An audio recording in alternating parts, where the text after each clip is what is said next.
Et pour parler des sanctions économiques infligées à la Russie, nous recevons Samantha de Bendern, chercheuse au département Russie-Eurasie à la Royal Institute International Affairs. Bonjour et merci d'être avec nous.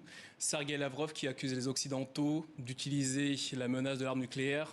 Quel sentiment cela provoque chez vous? Je pense que c'est un exemple parfait de l'hypocrisie russe. Donc j'aimerais juste rappeler aux téléspectateurs que ce sont les Russes qui ont une doctrine militaire qui autorise l'utilisation de l'arme nucléaire en tant que première frappe.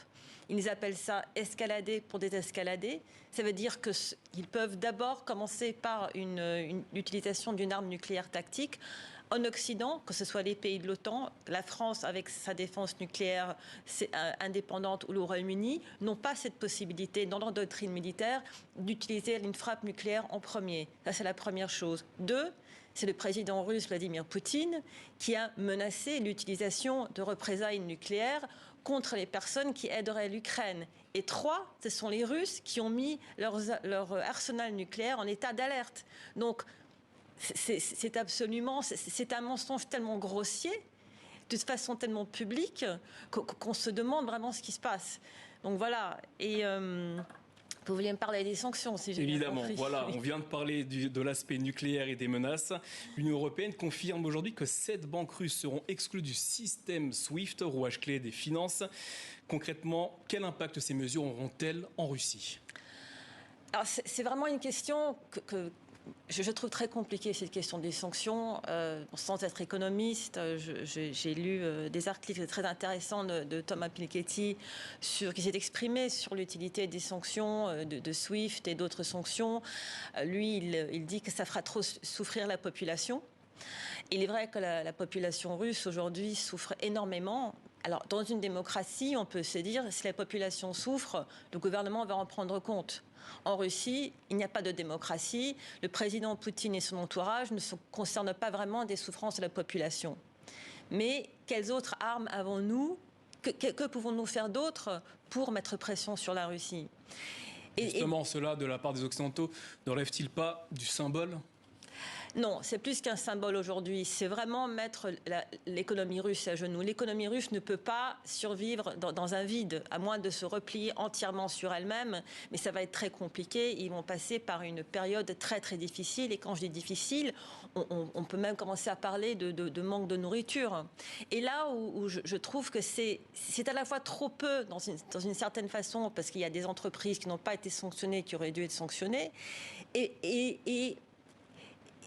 trop dans le sens où cette crise, ça fait très longtemps qu'on la voit venir. Et pourquoi est-ce que Vladimir Poutine s'est permis de se comporter comme il se comporte? Parce qu'il a exploité nos faiblesses.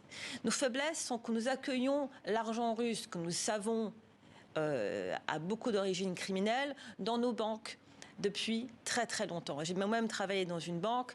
Pas tous mes clients étaient des criminels, loin de là, mais il y avait de l'argent avec des origines extrêmement troublantes dans ces banques. Quand on voit la ville de Londres, qu'on appelle Londongrad, où les introductions en bourse qui ont été faites depuis 1995, 95% de ces introductions sont des entreprises qui sont liées à l'État russe.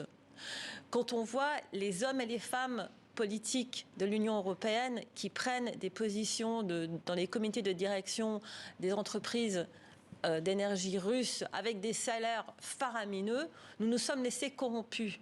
Et tout d'un coup, on se réveille et on veut mettre des sanctions. Alors justement, cibler l'économie russe pour faire vaciller ou bouger le régime de Vladimir Poutine, est-ce réellement une mesure efficace dans la mesure où on sait que le régime de Vladimir Poutine est sanctionné depuis 2014 et l'invasion en Crimée? Pourquoi ces sanctions fonctionneraient-elles aujourd'hui? Non, parce que les sanctions qui fonctionnent aujourd'hui vont toucher l'ensemble de l'économie russe. Les sanctions qui avaient jusqu'à présent touchaient l'entourage de Vladimir Poutine, des personnes qui ne pouvaient plus voyager à l'étranger, des personnes qui avaient certains nombres de leurs avoirs qui étaient gelés ou interdiction d'ouvrir de nouveaux comptes. Ça ne concernait pas vraiment la population en son général, sauf ceux qui ne pouvaient plus facilement acheter du vin français ou du fromage français dans les boutiques. Mais aujourd'hui, l'économie entière, chaque section de l'économie, ils ne pourront plus construire leurs avions de chasse s'ils n'ont plus accès à certains composants électroniques qu'ils devront importer. Ça va vraiment toucher et l'économie et la machine de guerre. Alors justement,